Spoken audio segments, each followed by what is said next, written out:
sejahtera bagi kita semua. Pada kesempatan kali ini, kami akan sedikit membahas mengenai pemeriksaan spesifik pada shoulder kompleks. Sebelumnya, pemeriksaan spesifik terdapat beberapa fungsi dasar. Yang pertama adalah pemeriksaan pada gerak aktif. Untuk gerak aktif adalah gerakan yang pasien lakukan namun dengan arahan dari fisioterapi. Untuk gerak aktif, ada beberapa hal yang harus diperhatikan. Yang pertama, koordinasi gerak, pola gerak, nyeri, dan RWM aktif.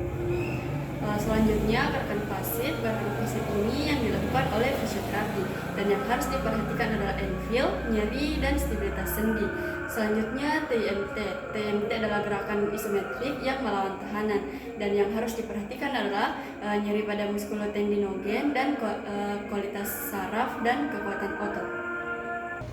Baik, langsung saja pada pemeriksaan spesifik pada shoulder kompleks ada beberapa pemeriksaan. Yang pertama adalah pemeriksaan Liat-Gazons test. Nah, untuk pemeriksaan ini, satu tangan berada pada shoulder pasien dan satu tangannya memegang untuk elbow. Pasien diarahkan untuk melakukan fleksi elbow sebanyak 90 derajat dan diarahkan untuk melakukan ekserotasi melawan tahanan. Nah, ketika pasien mengalami nyeri dan mengeluh nyeri, maka tes ini positif dikatakan bahwa pasien mengalami tendinitis bicipitalis. Selanjutnya, pemeriksaan yang kedua itu adalah speed test. Kita arahkan pasien duduk dengan rileks dan satu tangan berada di shoulder dan satunya ada di wrist. Selanjutnya, kita arahkan pasien dengan melakukan fleksi shoulder dan ekstensi elbow dan supinasi lengan bawah. Dan kita arahkan pasien untuk mempertahankan posisi ini dan melakukan tahanan ke bawah. Jika terdapat nyeri, maka positif tendinitis bicipitalis. Pemeriksaan selanjutnya adalah drop arm test. Nah, untuk pemeriksaan ini kita berdiri di samping pasien dan mengabduksikan tangan pasien sebanyak 90 derajat. Nah, untuk abduksi ini pasien selanjutnya diarahkan untuk menurunkan lengannya secara perlahan.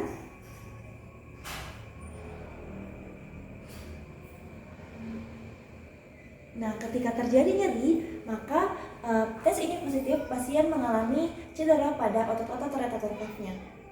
Selanjutnya, pemeriksaan supraspinatus test. Abduksi shoulder pasien sampai 90 derajat, posisi netral, dan tak mengarah ke arah lantai. Selanjutnya, arahkan pasien untuk mempertahankan posisi ini dan melakukan tahanan.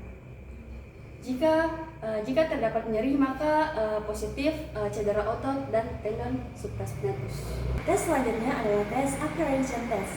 Nah, pada posisi awal pasien melakukan fleksi elbow sebanyak 90 derajat. Nah, setelah itu satu tangan berada di shoulder pasien dan satu tangannya berada di wrist pasien. Setelah itu secara pasif kita gerakkan ke abduksi 90 derajat. Setelah ini kita ekserotasikan secara full. Ketika pasien merasa nyeri atau tidak nyaman pada saat diekserotasikan, maka bisa saja pasien mengalami dislokasi atau instability shoulder anterior. Selanjutnya, pemeriksaan Allen test. Pasien duduk dengan lengan rileks, satu tangan berada di plus radialis dan satunya lagi berada di elbow. Kita menggerakkan pasien dengan gerakan abduksi dan ekstensi. Selanjutnya, arahkan kepala pasien mengarah ke arah berlawanan dari lengan yang dites dan dagu sedikit elevasi.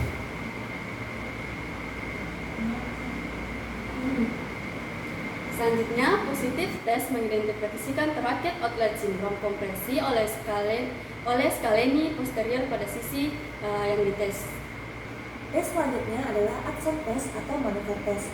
Nah, untuk tes ini pasien duduk dengan lengan rileks.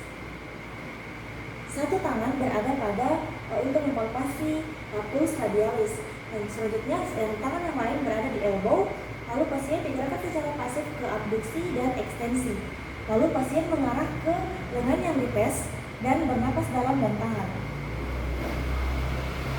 Nah, positif tes mengidentifikasi thoracic outlet syndrome kompresi oleh scaleni anterior pada sisi yang dites. Selanjutnya, pemeriksaan Apples Craig test. Pasien diminta untuk memegang daerah angulus medialis scapula dengan tangan sisi kontralateral dengan melewati belakang kepala. Pada tendonitis supraspinatus, bursitis dan kapsulitis adhesif bahu, Apples Craig test tidak dapat dilakukan oleh pasien karena timbul nyeri di sekitar persendian bahu. Pemeriksaan selanjutnya adalah tes terus. Nah, untuk gerakan ini pasien akan melakukan gerakan retraksi dan depresi. Setelah itu tangan pasien diarahkan untuk membuka dan menutup jarinya secara bergantian. Untuk orang normal, hal ini bisa dilakukan dalam 3 menit, sedangkan untuk pasien mengidap thoracic outlet compression syndrome akan mengalami nyeri atau keluhan pada 1 menit pertama. Selanjutnya pemeriksaan near sign. Pasien duduk dengan kedua lengan rileks, satu tangan untuk memfiksasi skapula pasien dan satu tangan berada pada elbow. Secara pasif menggerakkan lengan pasien hingga mencapai full flexion shoulder. Disertai oleh upper pressure pada akhir gerakan dalam posisi netral, eksorotasi, rotasi. Selanjutnya tes positif nyeri disertai bunyi klik pada akhir gerakan pasif elevasi. Nah, untuk pemeriksaan terakhir tidak jauh berbeda dari pemeriksaan sebelumnya, yakni untuk mengidentifikasi subacromial impingement. Nah, untuk tangan yang satu berada pada skapula pasien dan yang satunya pada elbow. Setelah itu dielevasikan dan diangkat sampai menuju full ROM. Selanjutnya, ketika terjadi nyeri pada saat 60 hingga 110 derajat abduksi, maka bisa dikatakan pasien mengalami subacromial impingement. Itulah tadi beberapa penjelasan mengenai pemeriksaan spesifik pada shoulder kompleks. Semoga yang kami sampaikan bermanfaat. Sekian dari kami. Assalamualaikum warahmatullahi wabarakatuh.